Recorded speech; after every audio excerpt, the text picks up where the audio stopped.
अस्सलामुअलैकुम। Of camera stories के एक न्यू एपिसोड के साथ मैं हूं Mazhar Malik. Thank you so much and love you so much आप सबके प्यार भरे फीडबैक का। Love for all, hated for none. हमेशा यही एक मैसेज क्यों दे रहा हूं बार बार, काफ़ी अरसा हो गया है। इसलिए हकूकुल्लाह तो हम सब पूरे करते हैं, हकूकुल इबाद भी हमने पूरे करने हैं।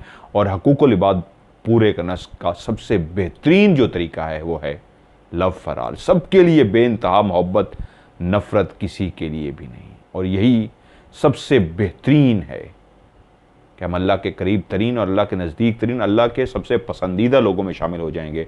ऐसी जमात हम बन जाएंगे जो अल्लाह की मखलूक से प्यार करती है। आज की स्टोरी मुझे भेजी है इमरान बलोच ने, तुर्बत बलोचिस्तान से। उन्होंने एक कहानी को अपने अंदाज में बयां किया है, एक सच्ची कहानी, बलोचिस्तान की उस वक्त की कहानी।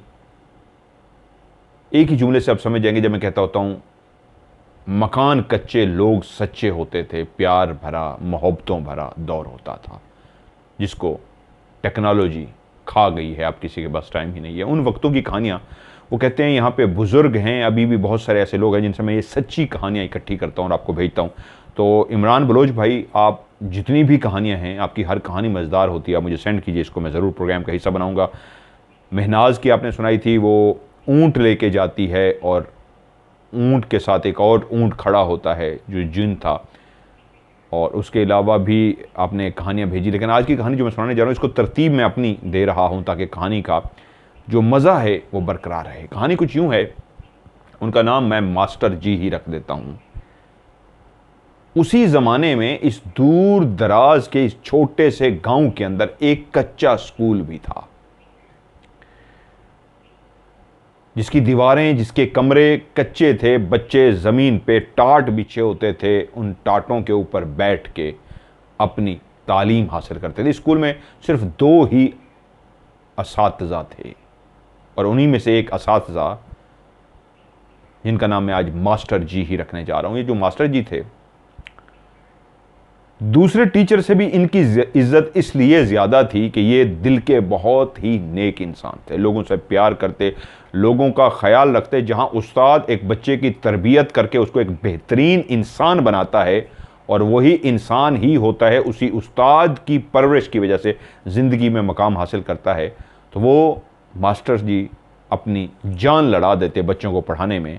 उनका अंदाज़ ऐसा था कि बहुत सारे बच्चे जो जवान हो भी चुके थे, ज़िंदगी के मुख्तलिफ शोबों में थे, वो अपने मास्टर जी को याद करते। बहुत इज्जत थी उस गांव के अंदर। अकलौता समझ लीजिए एक और भी था, लेकिन उनसे ज़्यादा टाइम स्कूल को बाद में भी पढ़ाते थे यही मास्टर जी ही थे। मास्टर जी अपनी ज़िंदगी गुजार चुके, रिटायर हो गए, बुज़ुर्ग हो गए, यहाँ तक कि अपने घर के अंदर लेटे हुए थे। और उनके बेटे अब जवान हो चुके थे। मास्टर जी की कोई तनख्वाह तो इतनी नहीं थी, कुछ इतना ख़ास कमाते नहीं थे। उस वक्त जो स्कूल टीचर होता था उसकी कोई ख़ास तनख्वाह नहीं होती थी, जो कुछ मिल लिया, किसी ने दे दिया, हासिल कर लिया। कुछ सरकारी नौकरी तो थी नहीं, खुद से पढ़ के आए थे, तो ये फरीज़ा अंजाम दिया था कि मैं अपने गाँव के हर बच्चे को खुद से मुफ्त से पढ़ाऊँगा। बच्चों के वालिदैन जो भी उनको दे देते, ले लेते, कभी किसी से मांगा नहीं था। तो एक गुर्बत की सी ज़िंदगी गुजारते थे।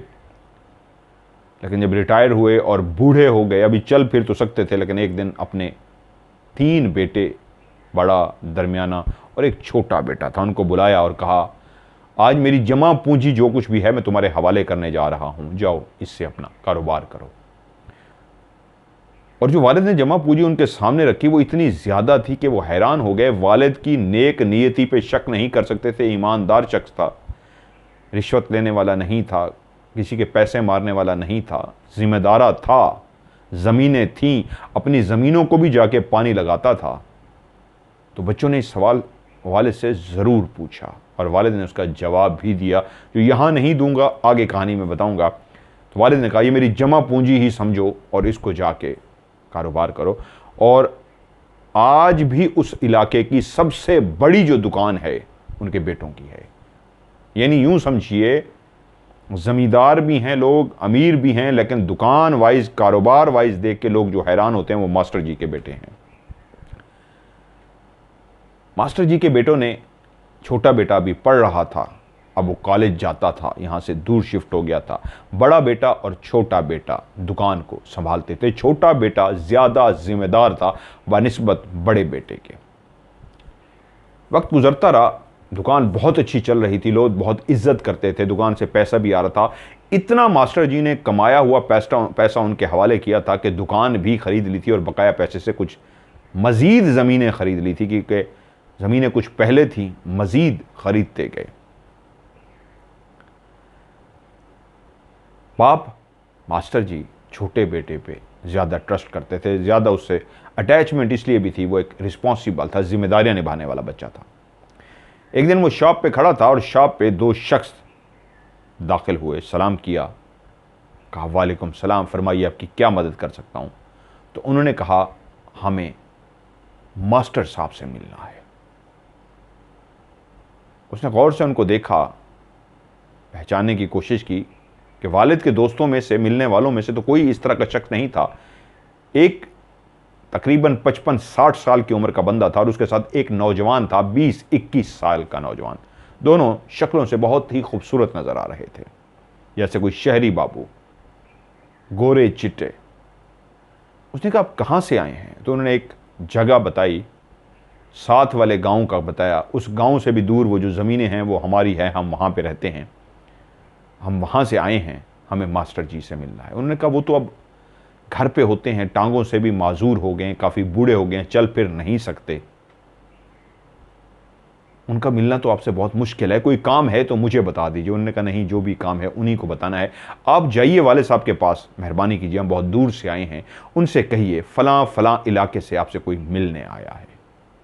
मेहमान नवाज लोग हैं, आज भी वहाँ उनको बिठाया, वाले साहब के पास पहुँचे और कहा ऐसे ऐसे जगह से कोई शख्स है, ये नाम बताता है, उसके साथ एक लड़का भी है, आपसे मिलने के लिए आए हैं। मास्टर जी ने कहा बेटे से फौरी तौर पे उनको मेरे पास लेके आओ। वो दोनों को लेके घर दाखिल हुआ। मास्टर जी कमरे में लेटे हुए थे। उन दोनों को देखते ही चेहरे पे मुस्कुराहट आ गई। बेटे से कहा इनके खातर मदारत करो, इनके खाने पीने का एहतमाम करो। बेटा खातर मदारत में लग गया और वो उनके साथ बातें करते रहे। जब बेटा उनके लिए चाय पानी जो भी एक खातर मदारत थी ले आया तो बाप ने कहा बेटा कुछ देर हमें अकेला छोड़ दो। मास्टर जी और वो दोनों नौजवान भी और वो 55-60 साल की उम्र वाला बंदा भी मास्टर जी के पास काफ़ी देर बैठे रहे। जब जाने के लिए खड़े हुए तो मास्टर जी ने अपने बेटे को आवाज़ दे के बुलाया और कहा मैं तुम्हारा तारुफ करा दूं बेटा, ये जब भी तुम्हारे पास आए आज इनके चेहरों को पहचान लो। जिंदगी का कोई भरोसा नहीं है, आज से ये मैं तुम्हारे हवाले कर रहा हूं, बस इन चेहरों को पहचान लो, इन चेहरों को मत भूलना, और ये जब भी तुम्हारे पास आए तो समझ लेना तुम्हारे बाप के कोई ख़ास लोग तुम्हारे पास आए हैं, और जाओ इनको छोड़ के आओ। वाले साहब से इजाज़त लेके गया। वो दौर था जब गधों पे और ऊँटों पे सवार होके आते थे, जहाँ तक वो पैदल छोड़ के आ सकता था वो पैदल छोड़ के आया, और उनको जब रवाना किया तो वाले साहब के पास दोबारा से पहुँचा। कहा मैं समझा नहीं कोई वाले साहब। उन्होंने कहा शॉप जब बंद कर लो मेरे पास रात को आना। शॉप बंद कर ली, बेटा बाप के पास पहुँचा, बेचैन था कि माजरा क्या है। तो बाप ने कहा आज तुम्हें मैं बताता हूं जिंदगी का वो सबसे बड़ा राज जो मेरे सीने में दफन था, शायद वक्त आ गया है तुम्हें वो सब कुछ बता दूं। बेटा जिस घर में बैठे हो ये एक बहुत अच्छा घर है, खूबसूरत घर है, कई घरों से ज्यादा खूबसूरत है, बहुत बड़े कारोबार के मालिक हो। तुम्हारा बाप एक उस्ताद था, तुम्हें पैसा दिया, जमा पूंजी दी, तुमने घर बनाया, ज़मीनें खरीद ली, दुकान खरीद ली, लेकिन राज क्या है आज बताता हूं। उसने कहा मैं एक गरीब उस्ताद था, कुछ थोड़ी सी ज़मीनें थी जिससे मेरी गुजर बसर होती थी। मैं जाता था रात को पहरा लगाने के लिए, 2 से 3 घंटे में अक्सर पानी लगाता, दरख्तों की देखभाल करता और सुबह स्कूल में पढ़ाता था। कभी बच्चों से पैसों का तकाजा नहीं किया था। बच्चों के वालिदैन कभी दाने, कभी अनाज, कभी कुछ ऐसे भेज देते थे तो मैं ले लेता था, इनकार नहीं करता था। पैसे वगैरह नहीं लेता था। वही ज़मीनें ही थी जो मेरी गुज़र बसर का ज़रिया थी। कि एक रात मैं ज़मीनों को देखने के लिए जब वहाँ पे पहुँचा तो ये एक अंधेरी रात थी। मैं पैदल घर से रवाना हुआ, जिस तरह मेरी रूटीन थी।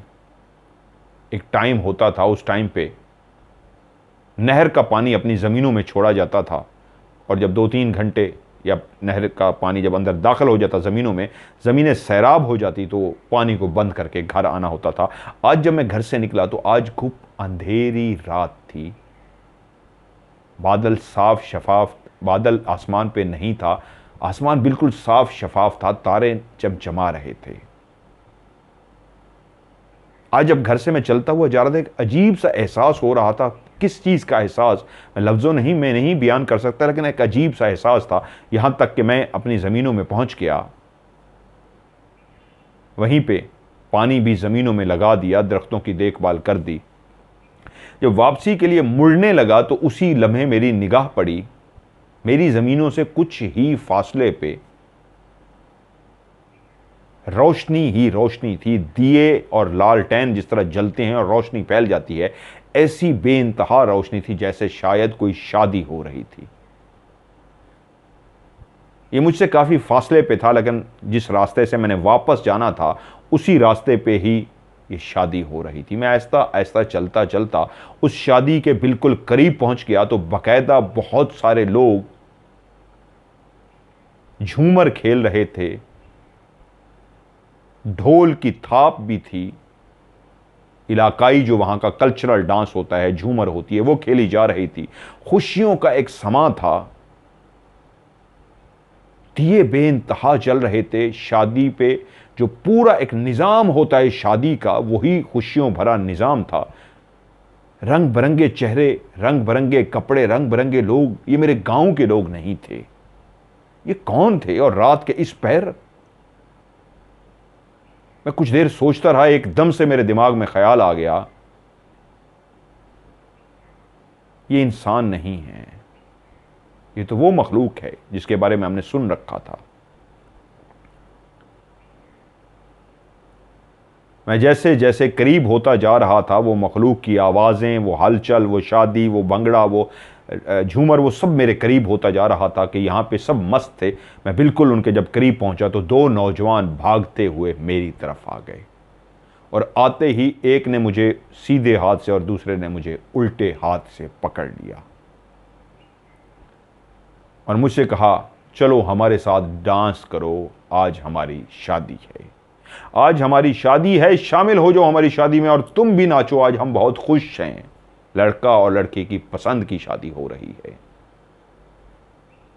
वो एक शरीफ सा शख्स जो एक सिर्फ पढ़ाने के अलावा जानता ही कुछ नहीं था, उन दोनों नौजवानों ने जब उसका हाथ पकड़ा तो हाथों की तपिश इतनी ज्यादा थी, उसको लगता था जैसे उसके हाथों को आग लग जाएगी। उसको हाथों को, जिन हाथों ने पकड़ा हुआ था, वो इतने गर्म थे जैसे जलती हुई आग, आग के शोले निकल रहे हों। उसके हाथ उसको जलते हुए से महसूस हो रहे थे और वो मस्त थे और कह रहे थे, आओ ना हमारे साथ आज झूमो, तुम भी झूमोगे, तुम आ गए हो हमारी शादी में, आज शामिल हो जाओ हमारी शादी में। कि वहीं पे एक औरत की आवाज़ आई, रुको रुको रुको, ये मास्टर साहब हैं, कुछ ना कहना इनको, छोड़ दो छोड़ दो। और वो दोनों नौजवान हाथ छोड़ के पीछे हट गए। वो औरत चलती हुई आगे आ गई और कहा, मास्टर जी मैंने आपको पहचान लिया है, मैं गुस्ताखी की माफ़ी चाहती हूँ, इन लोगों ने जो आपको पकड़ा उसकी मैं माफ़ी चाहती हूँ। मास्टर जी अगर आपको बुरा ना लगे तो आइए मेरे साथ चलिए शादी में। मास्टर जी एक कदम पीछे हट गए, जैसे उसको कहना चाह रहे हों कि नहीं नहीं, मुंह से तो लफ्ज़ अदा नहीं हो सके, खौफज़दा हो गए थे, लेकिन पीछे एक कदम इसलिए हटे जैसे ये जवाब था कि नहीं मैं नहीं जाना चाहता। तो उसने कहा, मास्टर जी कोई काम है आपसे, मैं आपको बिला वजह तंग ना करती, इनकी भी माजरत कर चुकी हूँ, कुछ कहना है आपसे, कोई बात करनी है आपसे, अगर गरा ना गुजरे तो मेहरबानी फरमाइए, आइए हमारे साथ। अब वो जो दोनों नौजवान जो पहले हाथ पकड़ के खड़े थे वो भी इस अंदाज में मास्टर के सामने खड़े हो गए जैसे कह रहे हो कि रिक्वेस्ट की जा रही है आपसे, तो रिक्वेस्ट को कबूल कीजिए। मास्टर साहब के पास और कोई ऑप्शन ही नहीं बचा था, कोई हल ही नहीं था सिवाय इसके कि उनको जाना पड़ता। खातून ने कहा आइए मेरे पीछे पीछे। मास्टर साहब उस खातून के पीछे पीछे जा रहे हैं। वो दोनों नौजवान कहाँ चले गए मास्टर साहब को नहीं पता, और उसी जगह से वो गुजर रहे हैं, औरत आगे मास्टर साहब पीछे, जहां शादी का शोर अब कानों में इतना तेज हो गया है क्योंकि वो उस शादी के दरमियान में से गुजरते हुए जा रहे हैं। बहुत खुशी का समा है, ऐसा लगता है आज कोई ऐसी शादी है जिसकी दूर दूर तक इसलिए आवाज जा रही है, खुश हैं, जितने भी शादी में शामिल हैं सब के सब मस्त हैं। वो चलती चलती मास्टर साहब को एक झोंपड़ी के पास ले गई। एक बहुत छोटी सी झोंपड़ी थी, उस झोंपड़ी के इर्द गिर्द भी बहुत से दिए जल रहे थे। कहा मास्टर साहब अंदर आ जाइए। मास्टर साहब ने झोंपड़ी को देखा इस अंदाज में कि इतनी छोटी सी झोंपड़ी जिसमें मैं सीधा दाखिल भी नहीं हो सकता, मुझे झुक के दाखिल होना पड़ेगा। इसकी तो छाती इतनी नीचे है, इसका तो लगता है अंदर दाखिल होके कि एक बंदा भी सीधा खड़ा नहीं हो सकता, तो मुझे कहां पे ये लेके जा रही है। तो वो रुक से गए। औरत जो अंदर दाखिल हो चुकी थी फिर से बाहर निकली और कहा आ जाइए मास्टर साहब, आपको कोई तकलीफ नहीं होगी। जो मास्टर साहब बाहर रुक गए थे, बहुत ज्यादा इतना झुकना पड़ा जैसे घुटनों के बल इंसान झुकता है। और जब अंदर दाखिल हुए तो हैरान हो गए कि जो बाहर से घुटनों के बल झुक के जिस झोंपड़ी के अंदर आना पड़ा, लगता था कि एक शख्स भी सीधा खड़ा नहीं हो सकता। इतनी छोटी झोंपड़ी बनाई है, अंदर से वो इतनी ज्यादा खुली थी कि उसके अंदर 5-6 चारपाइयां पड़ी हुई थी। और वो इस बात पे पहले हैरान हुए, जो बाहर से इतना छोटी लग रही थी अंदर इतनी बड़ी है। कहा तशरीफ रखिए। मास्टर जी एक चारपाई पे बैठ गए। बशर थे, समझ चुके थे इस शादी को, इन लोगों को। दिल की धड़कन बहुत तेज थी, क्या करते हैं ये लोग मेरे साथ नहीं जानते थे। इतना जरूर समझ गए थे, जिन्नात की शादी में मैं अपने काम से गुजर रहा था, इन लोगों ने मुझे पकड़ लिया। औरत ने इनसे तो बचा दिया जो मुझे नचवाना चाहते थे, लेकिन ये औरत क्या चाहती है इस बात पे डरे बैठे थे। थोड़ी देर के बाद एक और शख्स, औरत बाहर चली गई। अकेले बैठे झोंपड़ी को यूं देख रहे थे जो बाहर से छोटी, अब उसकी छत बहुत ऊंची नजर आ रही थी। वो खड़े होकर उसकी छत को हाथ भी लगाना चाहते तो फिर भी हाथ ना लगता, इतनी ऊंची थी। कुछ खास नहीं था झोंपड़ी के अंदर सिवाय चारपाइयों के। तो थोड़ी देर के बाद वही औरत जो अंदर लेके आई थी वो दाखिल हुई, उसी के पीछे एक मर्द भी दाखिल हुआ। उसने आते ही कहा अस्सलाम वालेकुम मास्टर साहब। मास्टर साहब ने अपनी जगह छोड़ दी और खड़े हो गए और कहा वालेकुम अस्सलाम। कहा प्लीज़ प्लीज़ आप तशरीफ़ रखिए। उन्होंने कहा बराए मेहरबानी आप तशरीफ़ रखिए। मैंने लफ्ज़ प्लीज़ का, कुछ लोग कहेंगे उस वक्त तो प्लीज़ नहीं होता था, कहानी में इंजॉय किया करें। मास्टर साहब बैठ गए, लेकिन एक बात को तसल्ली हुई कि जिसने कहा अस्सलाम वालेकुम ये है मुसलमान, हैं जिनात, लेकिन ये क्लियर हो गया मुसलमान जिन है। थोड़ा सा खौफ कम हुआ कि कोई ख़तरा नहीं होगा। कहा आपको तकलीफ़ के लिए माजरत ख्वाह हैं मास्टर जी, आपको रात के इस पहर इस तरह अंदाज में अंदर लेके आए हैं। वहाँ रोड पे खड़ा करके बात करना मुनासिब नहीं था। हमें पता है इस इलाके में बहुत आपकी रिस्पेक्ट है, सब बच्चों को आपने पढ़ाया है। कई बच्चे आज जो बड़ी बड़ी जगहों पे हैं वो आपकी तालीम की वजह से हैं।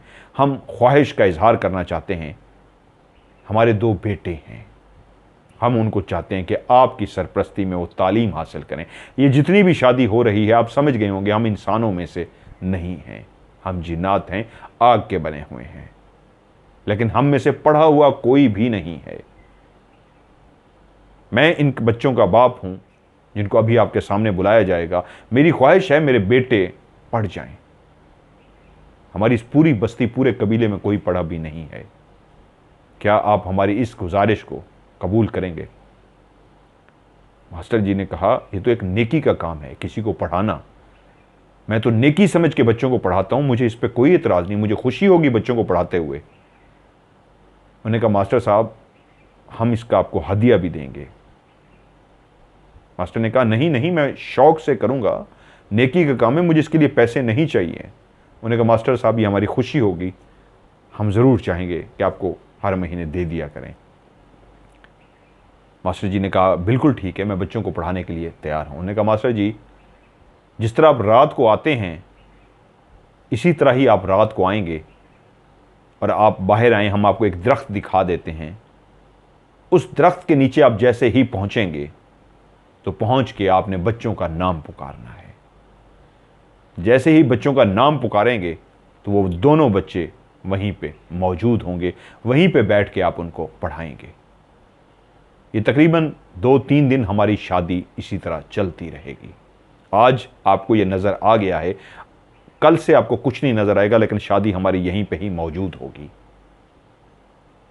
आप फलां तारीख को आ जाइएगा और उस दरख्त के नीचे बच्चों को खड़े होकर आवाज़ दे दीजिएगा। उसी लम्हे एक औरत अंदर दाखिल हुई, उसने हाथ में ट्रे पकड़ी हुई थी, दोनों हाथों में उसके ट्रे थी। उसने आते ही ट्रे वहीं पे चारपाई पे रख दी, जो साथ वाली चारपाई थी, और कहा मास्टर साहब अब आप शादी में शामिल हो गए हैं, प्लीज़ खाना खाइए।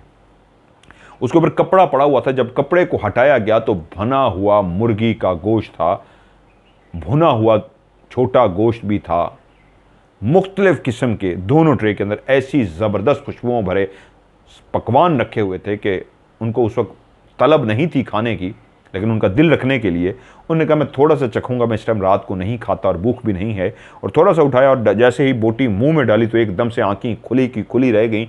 शायद इस दुनिया का सबसे मज़ेदार तरीन खाना था जो मास्टर जी के मुंह में गया था। और उसके बाद उनका हाथ ना रुक सका, मुसलसल खाते रहे, पेट भर के खा लिया, गुंजाइश ना होने के बावजूद अच्छा खासा खा लिया और हैरान रह गए। इतना मज़ेदार खाना, इतना मज़ेदार मशरूबात जो उससे पहले उन्होंने ज़िंदगी में कभी नहीं पिए थे। उनका शुक्रिया अदा किया और गुजारिश की, एक छोटी सी गुजारिश। उन्होंने कहा हुक्म कीजिए मास्टर साहब, अगर मुझे आप यही खाना थोड़ा सा और दे दें तो मैं अपनी बीवी के लिए घर में लेके जाना चाहूँगा। तो उन्होंने कहा मास्टर साहब हम आपसे माजरत ख्वाह हैं, यहाँ पे आप जितना भी खाना चाहेंगे हम आपको दे सकते हैं, लेकिन आप लेके नहीं जा सकते, क्योंकि अगर आप लेके चले भी गए तो वहाँ पे ये खाना नहीं रहेगा, ये गलाज़त में बदल जाएगा। हमारी मजबूरी है, हमें देने में कोई एतराज़ नहीं है, लेकिन यहीं शामिल होके तो आप खा सकते हैं। कोई भी बशर हो जो इंसानों में से होगा, हम में से नहीं होगा, वो लेके नहीं जा सकता। वो लेके जाएगा तो खुद ब खुद ये जो खाना है ये खाना नहीं रहेगा, कुछ गलीज़ सा बन जाएगा जो आपको फेंकना पड़ेगा। मास्टर जी ने उनका शुक्रिया अदा किया और अगली रात भी पहुंचे। आज भी घुप अंधेरा था, आज भी तारीकी थी, तारे आसमां पे चमक रहे थे, लेकिन कोई शोर, कोई लाइटें, कोई वो दिए नहीं जल रहे थे, कोई ढोल नहीं बज रहा था, कुछ भी नहीं था। उस हिस्से से गुजरे जहां कल एक शादी का समा था, आज वीरानी थी। अपने काम काज किया और जब वापस आने लगे फिर दिल की धड़कन तेज हुई, शायद अब नजर आए, फिर भी कुछ नजर ना आया। 2-3 रातें गुजरते रहे और जो उन्होंने टाइम दिया था वो टाइम आ गया, तो रात को घर से निकले, अपना काम किया और सीधा चलते हुए जो दरख्त दिखाया गया था उस दरख्त के नीचे पहुंचे और जाके उन लड़कों का नाम पुकारा। जैसे ही नाम पुकारा तो देखा सामने जो दरख्त था उस दरख्त के पीछे से वो दोनों बच्चे और उनकी माँ, वही औरत जो उनको लेके उस झोंपड़ी में गई थी, आगे आगे और अदब से सलाम किया। मास्टर जी ने कहा वालेकुम अस्सलाम, और कहा मास्टर जी यहीं पे आप तशरीफ़ रखिए। उसी दरख्त के नीचे मास्टर जी भी बैठ गए। वो जो खातून जो उस बच्चों की माँ थी, उसने एक हाथ इस तरफ किया तो इस तरफ भी दिया जल गया, एक हाथ उसने इधर किया तो इधर भी दिया जल गया, और उन दोनों दियों की रोशनी इतनी थी कि बच्चे पढ़ सके। माँ भी पीछे होके बैठ गई, दोनों बच्चे मास्टर जी के सामने बैठ गए। कायदे उस वक्त की जो किताबें कायदे थे पढ़ने वाले, वो बच्चों ने पहले से ही हाथ में उठाए हुए थे। मास्टर जी ने उनको कायदे खोलने का कहा और उनको पढ़ाना शुरू कर दिया। कुछ देर उनको पढ़ाते रहे और उसके बाद कहा आज के लिए इतना पहला दिन था, ये बच्चों तुम्हारा सबक है, इसको कल याद करके आना, कल मैं फिर आऊँगा। उनकी वालदा का शुक्रिया अदा किया और वहीं से अपनी जगह से उठे, अस्सलाम वालेकुम कह के जूँ ही मुड़े तो पीछे कोई भी नहीं था। जाने वाले 1 सेकंड में ही गायब हो गए थे।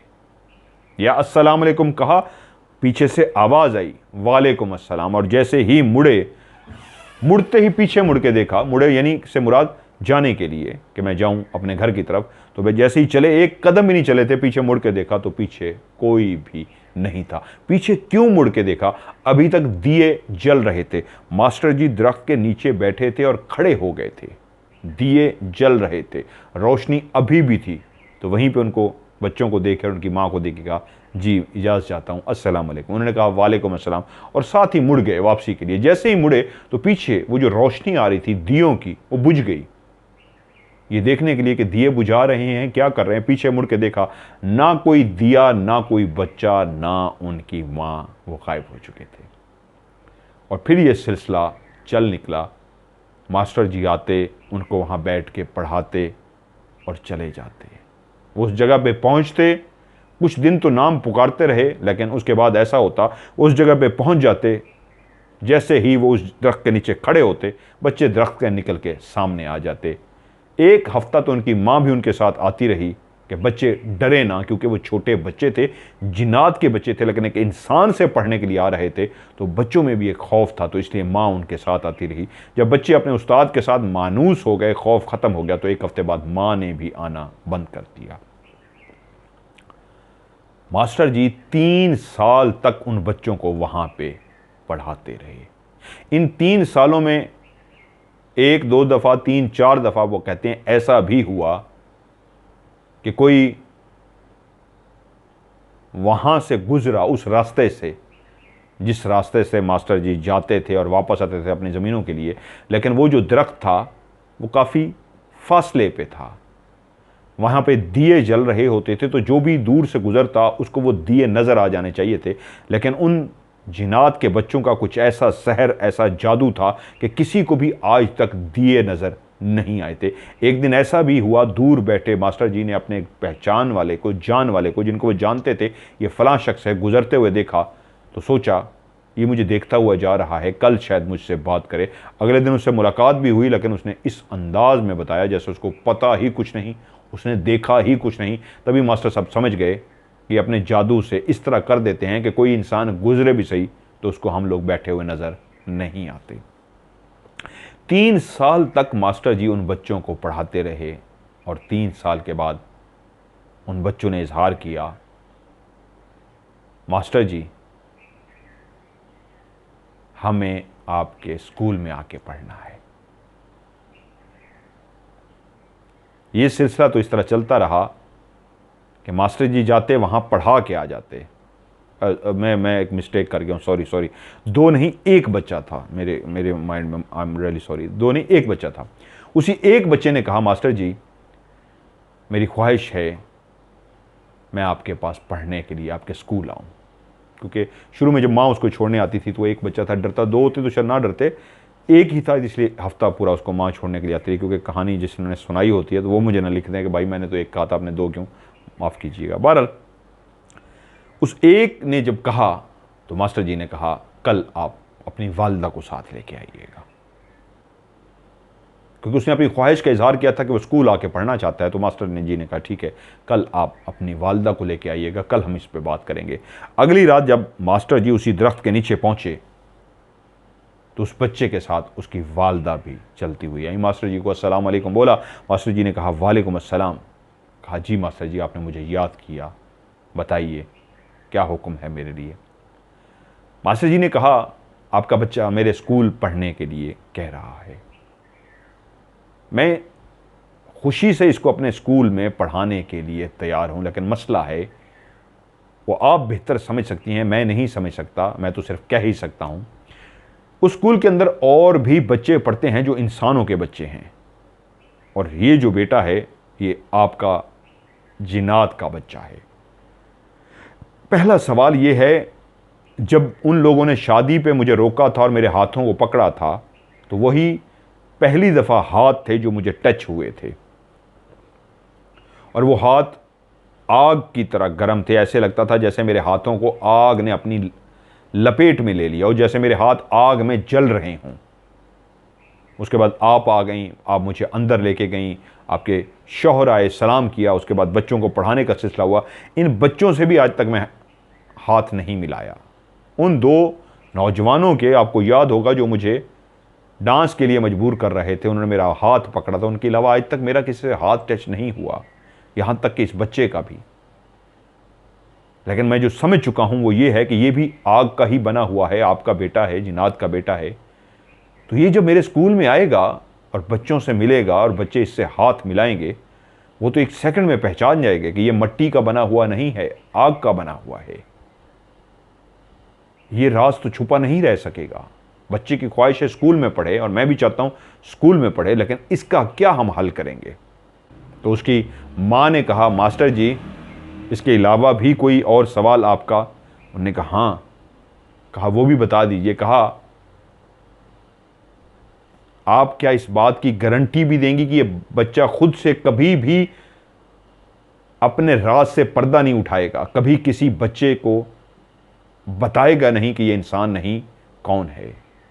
इसको जो मैं रटवाऊंगा ये वही जुमले हमेशा बोलेगा कि ये कहां से आया है, फलां इलाके का जो गांव है, फलां उस गांव की जो ज़मीनें हैं, ये बच्चा बताएगा मैं उस जगह की फलां ज़मीनों से आता हूं। ये बच्चों से ज़्यादा बातचीत नहीं करेगा, मिलना मिलाना बच्चों से कम रखेगा, ज़्यादा घुले मिलेगा नहीं, दोस्तियां ज़रूर करेगा, लेकिन फिर भी बच्चों से थोड़ा सा दूर रहेगा और देखेगा आते जाते इसका कोई पीछा ना करे। उसकी माँ बोली, मास्टर साहब इसके अलावा कोई बात? कहा नहीं, बस यही मुझे डर है। कहा मास्टर साहब पहली सवाल का जवाब यही है कि जब ये स्कूल आएगा तो इसका जिस्म भी मट्टी की तरह ठंडा होगा। हम जिनात को अल्लाह ने इतनी ताकत दी है कि जब हम रूप धार के आते हैं तो ये भी ताकत हमारे अंदर होती है। हर कबीले की अपनी ताकत होती है। हम जब इंसान का रूप धारते हैं तो ये भी हमारे बस में होता है। हम चाहेंगे तो आपको रूप गर्म मिलेगा, हम चाहेंगे तो आग की तरह हमारा हाथ महसूस होगा, और अगर हम चाहें तो हमारा हाथ भी आपको ऐसे लगेगा जैसे किसी इंसान का नॉर्मल हाथ होता है, बिल्कुल एक आम सा हाथ, उसमें कोई गर्मी तपिश ठंडक नहीं होगी, बिल्कुल एक आम से इंसान की तरह हाथ होगा। कोई आमिल, कोई नेक शख्स, कोई अल्लाह वाला हमें पहचानेगा तो सिर्फ हमारी आंखों से हमें पहचानेगा और किसी तरीके नहीं पहचानेगा। ये बात तो आपकी क्लियर होगी कि मेरे बच्चे को कोई भी नहीं पहचान सकेगा, ये नॉर्मल जाएगा। दूसरा बात, इसको इतना जनून है, ये आपसे इतना मोहब्बत करता है, ये आपके सामने है, जो आप कहेंगे ये मैं गारंटी देती हूँ ये उस पर अमल करेगा। और बच्चा भी बोला, जी मास्टर साहब मुझे पढ़ना है और जैसा आप कहेंगे मैं वैसा करूँगा। तो उसकी माँ मुस्कुराई और कहा, आपको जिनात का एक और राज भी दे दूँ मास्टर जी। ये बच्चा जो आपको नज़र आ रहा है ये बहुत छोटा नज़र आ रहा है, लेकिन इसकी उम्र बहुत ज़्यादा है। हम जिनात की उम्र बहुत लंबी होती है, हर कबीले की एक अपनी उम्र होती है। 500 साल, 800 साल, 1000 साल तक भी उम्रें जाती हैं। हमारा यूं समझिए बहुत सारे कबीले की ताकत के हिसाब से होता है। 250 साल यानी 100 साल की एक सदी बनती है, 250 साल वाला भी एक हमारा बच्चा हो सकता है। 250 साल उसकी उम्र होगी लेकिन बच्चा कहलाएगा, और 50 साल वाला भी हमारा बच्चा कहला सकता है। उसकी उम्र 50 साल होगी लेकिन वो बच्चा कहलाएगा। 30 साल वाला भी बच्चा कहला सकता है। ये हमारी ताकत के हिसाब से होता है, उस हिसाब से हमारी उम्रें होती हैं। जो बच्चे आपको नज़र आ रहे हैं जिससे आप खौफजदा हैं कि कहीं किसी को बता ना दे ये उम्र में बहुत ज़्यादा है और दिमाग का पुख्ता है, बेफिक्र हो जाइए, ये किसी को नहीं बताएगा। बच्चा मुस्कुराया और कहा, जी मास्टर जी ऐसा ही है, ये राज कभी किसी पे अफशा नहीं होगा। मास्टर जी ने उसको समझा दिया, कोई भी बच्चा पूछे तुम कहाँ से आते हो तो फलां इलाके का फलां जगह बता देना, और जब भी आना जाना तो ये देखना कोई तुम्हें पीछा ना करे, कोई कभी ये ना कह दे और मैं गधे पे तुम्हें छोड़ रहा हूँ, ऊँट पे कभी छोड़ रहा हूँ या सवारी पे छोड़ रहा हूँ, तो तुमने कहा नहीं मेरे वालिदैन ने मुझे मना किया है, मैं अकेला ही जाऊँगा।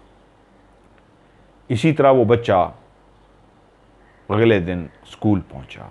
मास्टर जी ने सब बच्चों का तारुफ कराया कि ये एक नया, जिस तरह एक रीत थी वहाँ की, स्कूल का यही स्टाइल था। मास्टर जी ने उस बच्चे को बुला के सारे स्कूल को बताया कि ये एक बच्चा है, इन्होंने हमें ज्वाइन किया, ये आज से हमारा दोस्त है, आपकी क्लास में होगा। बच्चे ने पढ़ना शुरू कर दिया, लड़कों से बातचीत भी करता लेकिन कम बातचीत करता, लड़के उसके हाथ भी मिला लेते, उसके साथ खेल भी रहते, लेकिन वो बच्चा कभी भी ऐसी हरकत नहीं करता था। ताकत उसके अंदर भी थी, वो चाहता अपनी जादू की ताकत उनको दिखा सकता था, चाहता तो उनका बाजू उसका लंबा हो जाता, चाहता तो उसका कद लंबा हो जाता, चाहता तो एक हाथ से भारी भरकम चीज़ दिखा सकता था उठा के। इतनी भारी भरकम चीज़ उसने उल्टे हाथ से यूं उठा दी, लेकिन ये सारी बातें उसको मास्टर जी ने समझा दी थी कि अपनी ताकत का मुजाहरा नहीं करना, जिस तरह वो छोटे छोटे बच्चे कर रहे होंगे वैसे ही करना। और उस बच्चे ने वैसा ही किया और वो स्कूल में पढ़ता रहा। यहां तक के पढ़ते पढ़ते पहले साल में वो इतना आदी हो गया इंसानों के अंदर रहते हैं, वो जिन्नात का बच्चा कि इंसानों के तमाम तौर तरीके, आदात, चालाकी, मकारी, खूबसूरती, बातें करना सब सीख चुका था। एक शख्स था जो मास्टर जी थे, जो इस राज से वाकिफ थे कि ये जिन का बच्चा है। जिस तरह मदरसों में कारी साहब के पास जाके पहले दौर में बच्चे कुरान पढ़ते थे, जिन्नात के बच्चे, इसी तरह ये बच्चा मास्टर जी से पढ़ता रहा। यहां तक कि वो स्कूल मैट्रिक तक पढ़ाते थे, उस बच्चे ने वहां पे मैट्रिक भी मुकम्मल की और उसके बदले वो मास्टर जी को हदिया देते रहे। मास्टर जी उस हदिये को अपने घर के अंदर, अपने उस पुराने से ट्रंक के अंदर, जिस पे कभी किसी को शक इसलिए नहीं हुआ, सारे चोर उचक्के डाकू वहां के जितने भी लोग थे जानते थे इस मास्टर के घर में जाने का फायदा ही क्या है। जितना टूटा फूटा कच्चा घर है, इसको तो पास खाने की कमी है, तो इसके घर में क्या होगा। उसके घर का किसी ने रुख तक नहीं किया, लेकिन वो अपने उस पुराने टूटे फूटे ट्रंक के अंदर, ट्रंक जिस तरह बॉक्स होता है उस तरह वो बना होता है जस्त का, पैसे रखता रहा, जिसको ताला तक भी नहीं लगाया। और इतने पैसे जमा कर लिए कि जब वो रिटायर्ड हुआ और उसके अपने बच्चे भी जवान हो गए, तो एक दिन बुला के उनसे कहा, ये लो मेरी जमा पूंजी। ये राज बीवी तक को नहीं उसने बताया, सॉरी, बीवी को बताया या नहीं बताया, उन्होंने कहानी में इसका जिक्र नहीं किया, इसलिए मुझे नहीं पता। शायद हो सकता है बीवी को राज का पता हो, बहरहाल उन्होंने मुझे कहानी में जिक्र नहीं किया। तो उन्होंने वो पैसे अपने बच्चों को जब जवान हुए तो पैसे दे दिए और कहा अब इसका कारोबार करो। बच्चों ने पूछा कहाँ से, तो उसने कहा वो जितनी भी ज़मीनें से मुझे आमदन आती थी, इस तरह का बहाना बनाया, वक्त का इंतज़ार कर रहा था, जब वक्त आएगा इनको बता दूंगा, और वो पैसा उनके हवाले कर दिया। वो इतना ज़्यादा पैसा था कि उन बच्चों ने उसकी बहुत बड़ी दुकान भी बना ली, अपने घर टूटे फूटे घर को पुख्ता भी कर लिया, खूबसूरत भी बना लिया और कारोबार भी करना शुरू कर दिया। मास्टर जी जो इतनी देर से अपने बेटे को कहानी सुना रहे थे, जो बेटा हैरान होता जा रहा था कि बाप ने मुझे कैसी कहानी सुनाई, वो आंखें झपकना भूल गया था। मास्टर जी ने जब कुछ देर के लिए लंबा सा पॉज लिया, खामोशी इख्तियार की, जैसे फिर से सोच रहे हों कुछ, तो बेटा बोला, अब्बा आगे क्या हुआ। बेचैन था मास्टर जी की बात सुनने के लिए। तो बाप ने कहा, फिर वो पढ़ लिख के चला गया,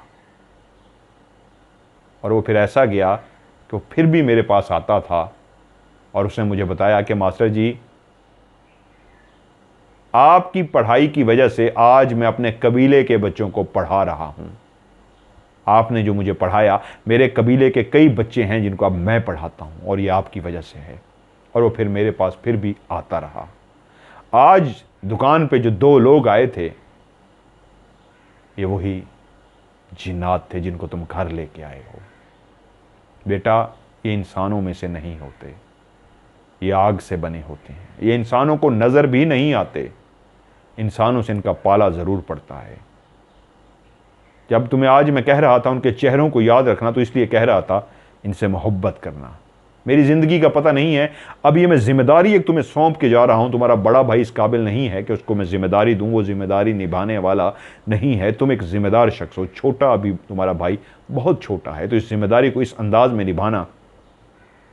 ये जब भी दोबारा तुम्हारे पास आए, इनको जितना हो सके 3 किलो, 4 किलो, 5 किलो इनको मिठाई लेके देना। इनको जलेबियाँ बहुत पसंद है, इनको खाली हाथ ना भेजना, इनको जलेबियाँ लाजमी लेके देना। इनसे प्यार से पेश आना और इस राज को राज रखना। और हाँ, अगर कुछ भी ये तुम्हें दें तो कबूल कर लेना, क्योंकि ये तुमसे प्यार करेंगे। आज मैंने उनको भी यही बात कह दी है। आज वो खाली हाथ गए हैं, तो मैंने उनको इसलिए कहा है कि अपने बच्चों को अभी तक इस राज से आगाह नहीं किया था। आप मेरे घर चल के आए हैं, तो इजाज़त लेना था आपसे, क्या मैं अपने बच्चों को बता दूं? तो उन्होंने कहा जी बता दीजिए। तो आज खाली हाथ गए भी इसलिए हैं कि अभी उसके जब तुम छोड़ने जा रहे थे, तब तक तुम इस राज से वाकिफ़ नहीं थे। अब वाकिफ़ हो चुके हो बेटा। ये जिम्मेदारी निभाना, ये जब भी आए इनसे प्यार करना, इनको खाली हाथ ना जाने देना। मेरा इनके साथ बहुत एक प्यार का रिश्ता रहा है। आज ये घर, ये जो कुछ भी है, ये इन लोगों के दिए हुए पैसों से है। मेरी तो ज़मीन कुछ भी नहीं थी, उससे तो घर का खर्चा ही नहीं चलता था। वालिद ने ये बातें बच्चे तक पहुंचा दी और बच्चे की जस्तजू, बच्चे की ख्वाहिश, बच्चे की दीद के मुझे दोबारा से नज़र आए और उनको मैं महसूस करूं, वो बेचैनी बढ़ गई। वालिद इस राज को बताने के बाद कुछ अरसा जिंदा रहा और मास्टर जी अल्लाह को प्यारे हो गए। दोनों भाई अपनी शॉप पे काम करते रहे कि फिर एक दफ़ा वो दोनों 50, 55, 60 साल की उम्र वाला और वो 20, 21 साल की उम्र वाला दुकान के अंदर दाखिल हुए। तो वही मास्टर जी का दरमियाना बेटा सामने ही खड़ा था। जैसे ही उनको देखा तो दूर से ही भागता हुआ उनको वेलकम करने के लिए उनके करीब पहुंचा और कहा अस्सलामु अलैकुम, और हाथ भी यूं अंदाज में आगे कर दिया कि वो उनसे हाथ मिलाना चाहता था। उन दोनों ने हाथ मिलाने से पहले एक दूसरे को देखा और मुस्कुराए। बेटा समझ नहीं पाया मास्टर जी का कि ये मुस्कुराए क्यों और हाथ क्यों नहीं मिला रहे। उन्होंने एक दूसरे को देखा और उसके बाद हाथ आगे कर दिया। बारी बारी दोनों ने उनसे हाथ मिलाया तो वो हाथ बिल्कुल एक इंसान के हाथ की तरह था। बेटे को बात याद आ गई, जब वो छोटा था तो उसकी माँ ने कहा था ये जिन्नात की ताकत है, चाहे तो हाथ गर्म चाहे तो हाथ नॉर्मल। तो वो शायद मुस्कुराए जो थे तब उन्होंने हाथों को नरम कर दिया था, इंसान की तरह नॉर्मल कर लिया था, गर्म हाथ नहीं था। उसने कहा आओ भगत की, फौरी तौर पे उनके लिए मिठाई का बंदोबस्त किया, उनको वहाँ पे बैठ के खिलाई और उसके बाद अच्छी खासी टोकरे मंगवा के मिठाइयों के कहा ये प्लीज़ लेते जाइएगा। वो मुस्कुराए, बातें करते रहे और कहा मास्टर जी, बताया वालिद साहब अल्लाह को प्यारे हो गए हैं। दुख का इजहार किया कि वो हमारा रूहानी बाप था, हम फिर भी आते रहेंगे क्योंकि आपको भी इस रात से पता लग गया है, हमारा इस घर से नाता जुड़ा रहेगा, हम इस तरह चक्कर लगाते रहेंगे। कुछ देर बैठे, गपशप की। मास्टर जी तो थे नहीं, बेटे ने काफ़ी एहतमाम से मिठाइयाँ शिठाइयाँ काफ़ी चीज़ें दी और उनको रुखसत किया। वक्त गुजरा, उसी बेटे ने कुछ ज़मीनें वगैरह मेहनत करके, दुकान से भी काफ़ी पैसा आ रहा था, पहले भी पैसा था, ज़मीनें ले भी ली थी और जो दुकान से मज़ीद इनकम आ रही थी उससे कुछ और ज़मीनें ले ली थी। तो वहीं उन्हीं दिनों एक मसला बना जहाँ पे उन्होंने ज़मीनें ख़रीदी थी, उसी इलाके के जो सरदार ज़मींदार लोग थे वो पहुँच गए और उनसे कहा ये जो तुमने ज़मीनें ख़रीदी हैं ये हमारी हैं। उसने बताया कि जी मैंने ये कागज़ हैं, ये चीज़ें हैं, जो भी एक प्रोसीजर होता है ज़मीनों का। उस लड़के ने सारा उनको बताया। दोनों भाई इकट्ठे हो गए। उन्होंने कहा शाम को हमारे डेरे पे आना। अब वो ज़िम्मेदार थे, बड़े ज़िम्मेदार थे, पुराने ज़िम्मेदार थे, बदमाश लोग थे, लोग उनसे डरते थे। इस इलाके की सबसे बड़ी दुकान तो इनकी थी, लेकिन पैसे वाइज वही अमीर थे। नौकर चाकर हर वक्त उनके पीछे बंदूकें लेके उनके गार्ड फिरते थे। मजबूरन दोनों भाई परेशान होकर, छोटे को उन्होंने नहीं बताया, रात को उसके डेरे पे पहुंचे। जब वो डेरे पे पहुंचे वो इस अंदाज में उन्होंने उनका इस्तकबाल किया कि अपने जितने भी बंदूकों वाले बंदे थे सबको बंदूकें दे के खड़ा किया हुआ था कि वो बच्चे जब अंदर दाखिल हुए तो दहशत ज़दा से हो गए। वो सामने चारपाई पड़ी थी और वो चारपाई पे लेटा था और एक बंदा उसको पीछे दबा रहा था और वो उठ के बैठ गया और इनसे कहा बैठो। वो दोनों बैठ गए और कहा तुमने गलती तो कर दी है कि मेरी ज़मीनों को तुमने ख़रीद लिया है, अब तुम्हें बस आज पहला और आखिरी मौका दे रहा हूँ, शॉर्ट टाइम पे नोटिस तुम्हें दे रहा हूँ कि ये ज़मीनें ख़त्म कर दो, ये मेरी ज़मीनें हैं, मुझे वापस कर दो। और जिस बंदे से भी तुमने लिया है जाओ, तुम्हें अगर तुम्हारा पैसा देता है तो उससे पैसा ले लो। ज़मीनें 1 हफ्ते का टाइम दे रहा हूँ, 1 हफ्ते के अंदर अंदर ज़मीनें छोड़ दो, नहीं तो ये याद रखना तुम मुझे जानते हो, मैं कौन हूँ, मैं क्या कर सकता हूँ, बस इतना कह रहा हूँ। तुमने एक गुस्ताखी कर ली है, बहुत बड़ी गलती कर ली है, मेरी ज़मीनों पे कब्ज़ा कर लिया है। तुम्हारी जुर्रत कैसे हुई मेरी ज़मीनें जो मेरी थी तुमने ख़रीद ली हैं। अब इन ज़मीनों को छोड़ दो क्योंकि ये रकबा मेरा रकबा है, क्योंकि जहाँ पे इन लड़कों ने ज़मीनें ली थी उसके साथ उसी का ही रकबा था। और इन बेचारों को ये नहीं पता था कि ये जो ज़मीन ख़रीद रहे हैं इस चौधरी की नहीं थी, इस ज़िम्मेदार की नहीं थी, वो थी किसी और की। वो इन्हीं के खौफ से बेचारा इनको बेच गया था। उसको भी इसी ज़मींदार ने शदीद तंग किया हुआ था, जिसकी वजह से उसने तंग आके वो ज़मीनें बेच दी थी। इनकी किस्मत बुरी कि इन्होंने ख़रीद ली।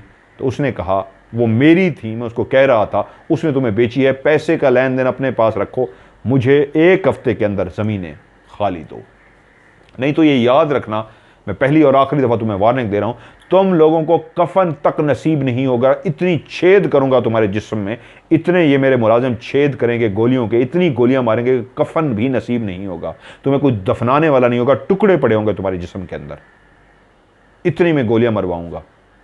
मकसद उसका धमकाना था, और वो जितना बदमाश था, मशहूर था कि वो एक बहुत ही बुरा शख्स है, वो वैसा कर सकता है, वो उस इलाके में बदनाम शख्स था। वो इस बात से वाकिफ नहीं थे कि इनका रोला पहले चल ही रहा है ज़मीनों का, इनको पता होता तो ये लड़के ऐसा ना करते। जब उसने धमकियाँ दे दी तो कहा जाओ, 1 हफ्ते का टाइम है, 1 हफ्ते के बाद फिर से इसी जगह पे आना और मैं तुमसे बात करूंगा। दोनों भाई जब रात को उस डेरे से निकले तो शदीद परेशान थे और एक दूसरे से बात किए बगैर घर पहुंचे तो दोनों घर मुंह लटका के बैठे थे और एक दूसरे से कह रहे थे अब हम क्या करेंगे। उसने हमें इसका मतलब नहीं बताया, लेकिन कल पहले हम उससे बात करते हैं। दोनों भाई अगले दिन उसी शख्स के पास पहुंचे जिससे ज़मीनें लेनी थी और उसे कहा तुमने हमें बताया क्यों नहीं कि ये ज़मीनें तुम्हारी नहीं हैं, उसकी हैं। तो उसने कहा नहीं, ये ज़मीनें मेरी ही हैं, मैं ही मालिक हूं, लेकिन मेरी ज़मीनों के बिल्कुल साथ उसी का रकबा है, तो मेरी ज़मीनों पे कब्ज़ा करना चाहता था और मैंने तुम्हें बेची भी सस्ती हैं। इन ज़मीनों की मालियत बहुत ज़्यादा है, मैंने इसलिए सस्ती बेची हैं कि मैं यहाँ से जाना चाहता हूँ, इस शख्स से जान छुड़ाना चाहता हूँ। हाँ, मैं एक ज़िम्मेदार हूँ, मेरे पास पैसा है, लेकिन फिर भी मैं इनका मुकाबला नहीं कर सकता। मेरे पास भी ताकत है, मेरे पास भी ऐसी बंदूकों वाले बंदे हैं, लेकिन वो बहुत जालिम है, मेरे ख़ानदान को उड़ा देगा, मार देगा। इसलिए मैं औने पौने ज़मीनें बेच के तुम्हारे अलावा भी लोगों को ज़मीनें बेची हैं, मैं जा रहा हूँ। मैंने ज़मीनें तुम्हारे हवाले की हैं, हमारा सौदा हो चुका है और मैंने तुमसे कोई झूठ नहीं बोला। ये कोई भी शख्स नहीं बताता कि मेरी ज़मीनें जो हैं मेरी नहीं हैं, मेरी ही हैं। वो मुझसे लेना चाहता था, मैंने आगे बेच दी हैं। अब वो भी इतना ताकतवर था कि उसके साथ बहस नहीं कर सकते थे। वो तो एक शरीफ से इंसान थे, एक मास्टर के बेटे थे, उसके पास भी बंदूकों वाले थे, लेकिन वो उससे कम ताकतवर था। लेकिन वो सच कह रहा था, उसने तो ज़मीनें बेची थी, इनके हवाले करके कब्ज़ा इनको कर दिया था। भाई दोनों तो घर आ गए, लेकिन शदीद परेशान थे कि हमसे ये क्या हो गया, ये ज़मीनें हमसे छिन जाएगी। जिस रात इन्होंने डेरे पे जाना था उसमें एक रात अभी रहती थी। मिसाल के तौर पे उन्होंने जुमे का टाइम दिया था कि जुमे वाले दिन तुम हमारे पास आ जाना, तो जुमेरात को ये दुकान बंद कर रहे थे तो बाहर देखा बंदूकों वालों के साथ गाड़ियों पे के 3-4 गाड़ियों पे वही जालिम चौधरी जिसने उनको अपने डेरे पे बुलाया था, वो जमींदार, वो पहुंच गया था। वो दोनों भाई डर से गए।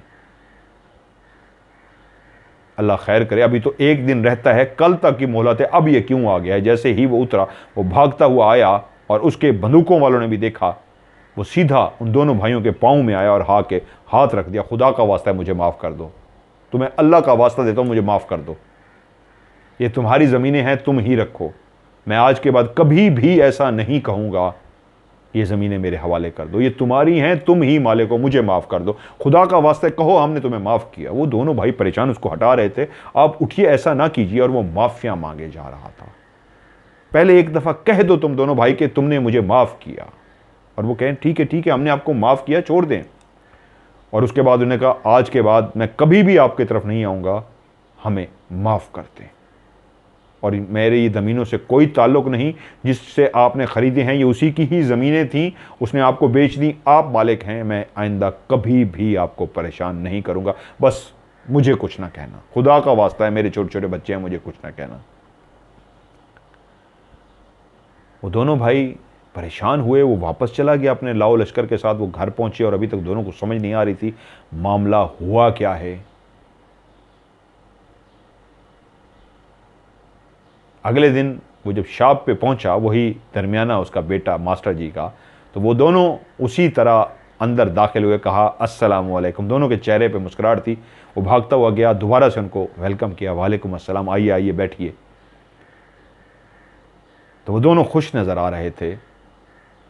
वो आओ भगत करना शुरू हो गया और वो बोले, आपने तो हमें नहीं बताया, लेकिन हमें मास्टर जी कह गए थे हम आपका हमेशा ख्याल रखेंगे, आपको आप कोई परेशानी तो नहीं है। तो एकदम से उसके दिमाग में ख्याल आया, अच्छा वो जो रात माफिया मांग रहा था, इसका मतलब है उनके पीछे ये थे। और पूछा, वो जो रात हमसे माफिया मांग रहा था, हमारे पाँव में गिर रहा था और बार बार कहता, एक दफ़ा कह दो माफ़ किया माफ़ किया, आपकी वजह से? तो वो दोनों एक दूसरे की तरफ देख के मुस्कुराए, जी हमारी वजह से। उसने कहा, मैं पूछ सकता हूँ क्या किया आप लोगों ने? उसने कहा, कुछ भी नहीं किया, सिर्फ रात के टाइम इसको पाँव से पकड़ के ऐसे उल्टा लटका दिया था, अपना आप भी जहर नहीं किया था, सिर्फ आवाज़ गई थी। ये जो इतना ताकतवर बना फिरता है, ये अपने कमरे में ऊपर लटका हुआ था छत के साथ, हमने इसको पकड़ा हुआ था, लेकिन ये हमारे हाथ भी नहीं देख पा रहा था, ऐसे लटका हुआ था। और हमने इसको इतना कहा था कि दोबारा उस तरफ कदम ना बढ़ाना, और जाते ही सुबह उनसे माफ़ी मांगना। पहली और आखिरी वार्निंग है, वरना तुम्हें हमारी ताकत का अंदाज़ा हो चुका है, हम कौन हैं और क्या कर सकते हैं। तो ये कमरे में जब हमने, उसने कहा मुझे मज़ा आ रहा है, मुझे तफसील से पता। उसने कहा जब हम दाखिल हुए कमरे में तो उसके नौकर चाकर सारे मौजूद थे। हम जाहिर जब तक खुद अपने आप को ना करें तो हमें कोई देख नहीं सकता, तो हम छुपे जिस्म के साथ चलते हुए कमरे में दो शख्स, यही दो, हम दाखिल हुए। ये उस वक्त सोने के लिए लेट चुका था, लाइट अभी अंदर जल रही थी। हम जैसे ही अंदर गए हैं तो जाते ही इसको पांव से पकड़ा है और सीधा उसको ऊपर छत के साथ लगा दिया है। जैसे ही इसको पांव से पकड़ा, इसके हाथ पे जलन का ऐसा एहसास हुआ है, क्योंकि वो आग की तरह हमारे हाथ थे। इसने चीखना शुरू कर दिया, बाहर मुलाजमीन को आवाज़ें देना शुरू कर दिया। वो तमाम वो मुलाजमीन हैं जो इसकी एक आवाज़ पे भागे चले आते हैं, लेकिन बाहर किसी को आवाज़ जा ही नहीं रही थी, तो आता कैसे? ये सबको आवाज़ें दे रहा था, लेकिन कोई भी नहीं आया, और हमारे अंदर कह के गूंज रहे थे। और हमने इसको पाँव से पकड़ के ऊपर छत के साथ तकाया हुआ था। ये उल्टा चीख रहा था और इसके पाँव जल रहे थे और कह रहा था, कौन हो तुम, सामने आओ, कौन हो तुम? और हम कह के लगा रहे थे। ये इतना शदीद डर गया था, इतना शदीद डर गया था कि इसकी हालत ख़राब हो गई। सबको आवाज़ें भी दे दी, और अंदर जब कोई नहीं आया तो हमने सिर्फ इतना जुमला कहा था, बस पहली और आखिरी वार्निंग है, उन ज़मीनों की तरफ देखना भी मत, और सुबह जाके उनको माफ़ी मांग के आना, वरना अभी इसी लम्हे इसी ज़मीन के अंदर गाड़ देंगे। तुम्हें माफ़ इसलिए कर रहे हैं, छोड़ इसलिए रहे हैं कि तुम माफ़ी मांग सको, क्योंकि तुमने बहुत बदतमीज़ी की उनको बुला के। अगर माफ़ी ना मांगी तो अभी इसी लम्हे ज़मीन में गाड़ देंगे। ये उल्टा लटका हुआ था, और वहीं से ही हमने इसको नीचे थोड़ा सा किया है, और थोड़ा सा नीचे करके इसको इसके बिस्तर पे गिराया है। ये बहुत बुरी तरीके गिरा है और बेहोश हो गया है। और उससे पहले हमने इसको ये भी समझा दिया था, इस बात को निकालना मत, अगर इस बात को निकाला तो तुम्हारी गर्दन अलग करके फेंक देंगे। गर्दन वहां पड़ी होगी, धड़ वहां पड़ा होगा। और जब हमने इसको फेंका था तो सिर्फ बेहोश करना मकसद था, वरना हम इसकी कमर भी तोड़ सकते थे, इसकी रीढ़ की हड्डी टूट जाती। और उसके बाद माफ़ी वो मांग गया है। उन्होंने कहा जी वो माफ़ी मांग गया है। वो बैठे, गपशप की, उन्होंने कहा आप हमारे भाई हो, मास्टर जी नहीं रहे, लेकिन आप हमारे भाइयों की तरह हो। वो हमारे रूहानी वालिद थे, ज़िंदगी में कभी भी मौका मिले हमें बताना ज़रूर। वो बैठे, गपशप की, उन्होंने उसी तरह उनको मिठाई वगैरह दे के दी, और उसके बाद वो वहाँ से रवाना हो गए। इस राज को, क्योंकि वाले साहब ने कहा था बेटे से, दरमियाने बेटे से, तुमने बड़े बेटे को भी नहीं बताना, छोटे को भी नहीं बताना, तो उसने इस राज को बड़े बेटे को भी नहीं बताया, छोटे बेटे को भी नहीं बताया। दुकान चलती रही, फिर उनका आना भी उसी तरह जारी रहा, लेकिन शॉर्ट टाइम के लिए। अब वो बहुत लंबे अरसे बाद आते थे। उनकी उम्रें तो वहीं पे थी, लेकिन मास्टर जी के बेटे अब बूढ़े हो रहे हैं, हो चुके हैं, काफ़ी बूढ़े हो गए हैं। लेकिन ये मरने से पहले शायद उनके अंदर एक राज था। बहुत सारे लोग उनसे पूछते थे कि तुम्हारे बाप कैसे हुआ, कैसे दुकान, ये ज़मीनें, जागीरदाराना। अब वो अमीर कबीर हैं, लेकिन इंसान जिसको सिर्फ अकेले इंसान को पता हो, वो मास्टर जी था। वो भी अपने राज को बेटे के अंदर ट्रांसफ़र कर गया। बेटे ने भी इस राज से कभी पर्दा नहीं हटाया। वो आते रहे, उनके बीच में और क्या बातें होती रहीं, और क्या सिलसिले होते रहे, वो नहीं। लेकिन मरने से पहले, क्योंकि अब वो भी काफ़ी बूढ़े हैं, मुझे नहीं पता इस वक्त वो जिंदा हैं या मर चुके हैं, ये दुकान तो है, अभी भी वही दुकान है, मेरे ख्याल में ज़िंदा हैं, बूढ़े हो चुके हैं, उनके अब बच्चे उस दुकान को संभालते हैं। वो भी अपने बाप मास्टर जी की तरह शायद बेड रेस्ट पे हैं, काफ़ी ज़ईफ़ हो गए हैं। तो उन्होंने भी अपनी कहानी को मरने से पहले बाहर निकाल दिया। अब वो कहानी इमरान बलोच के हाथ आई और इमरान बलोच जो तुर्बत बलोचिस्तान से, उन्होंने कहानी उनकी इजाज़त से मुझ तक पहुंचाई। वो कहानियाँ नहीं सुनते, लेकिन इस कहानी को वो ज़रूर सुनेंगे। तो कहा मज़हर भाई उनकी इजाज़त है, इस कहानी को भी शामिल कीजिए। हाँ, वो इस कहानी को ज़रूर सुनेंगे। तो उनकी कहानी मैंने शामिल कर दी। आज वो ज़िंदा है, अल्लाह उनको लंबी उम्र दे। तो आज जब आप लोग सुन रहे हैं, हो सकता है वो भी इस कहानी को सुन रहे होंगे। और ये भी हो सकता है, हो नहीं सकता, 100% है, जब वो सुनेंगे, वो जो मास्टर जी के बेटे हैं, तो मास्टर जी के बेटे ने जब कहानी सुन ली, तो ये भी 100% पक्की बात है, वो जो मिलने के लिए आते रहे हैं मास्टर जी के बेटे से, वो भी अपनी इस कहानी को सुनेंगे। आप अकेले नहीं सुनेंगे। तो मैं कह सकता हूँ आज अपनी इस ऑफ कैमरा स्टोरी में जिनात की उस फैमिली से, जो वो भी मेरी इस कहानी को सुनेगी, आप चाहें तो आप भी हमारी MMTV फैमिली का हिस्सा बन सकते हैं। मेरे घर में भी बहुत सारे कबीले के लोग हैं, आप आना चाहें तो आप भी इस कबीले में शामिल हो सकते हैं। मिलने के लिए आना चाहें तो मिलने के लिए भी आ सकते हैं। मैं और मेरी MMTV की पूरी फैमिली आपसे मिलना चाहेंगे। अभी तो मैं रिकॉर्ड कर रहा हूं, लेकिन जिस वक्त आप सुन रहे होंगे सारे, तो मेरी ख्वाहिश होगी आप ज़रूर आएँ। और मैं इस अंदाज में चाहूँगा आप इस अंदाज में इसी घर में आए। मैं आपको दावत देता हूँ लाहौर मॉडल टाउन में, मॉडल टाउन के इस घर में मेरे आएँ, कि मेरी फैमिली भी आपसे मिलना चाहेगी। आपकी कहानी, एक सच्ची जो कहानी है मैंने आज सुना दी है, MMTV के लोग जो हैं वो भी आपसे मिलना चाहेंगे। तो आप ज़रूर यहाँ तशरीफ़ लाइए, मैं सबसे आपको मिलवाना चाहूँगा। ये थी आज की कहानी, एक सच्ची कहानी।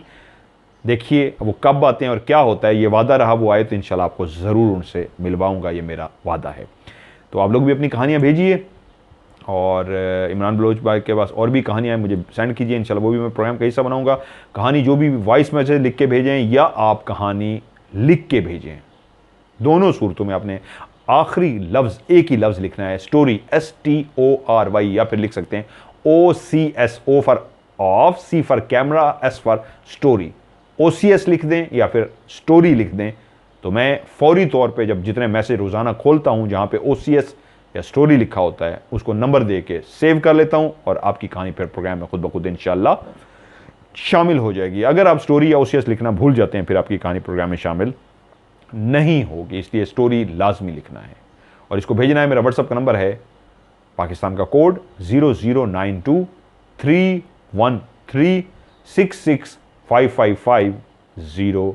मैं रिपीट कर देता हूँ, 00923136655500। और पाकिस्तान से डायरेक्ट मिलाएंगे 031366555500।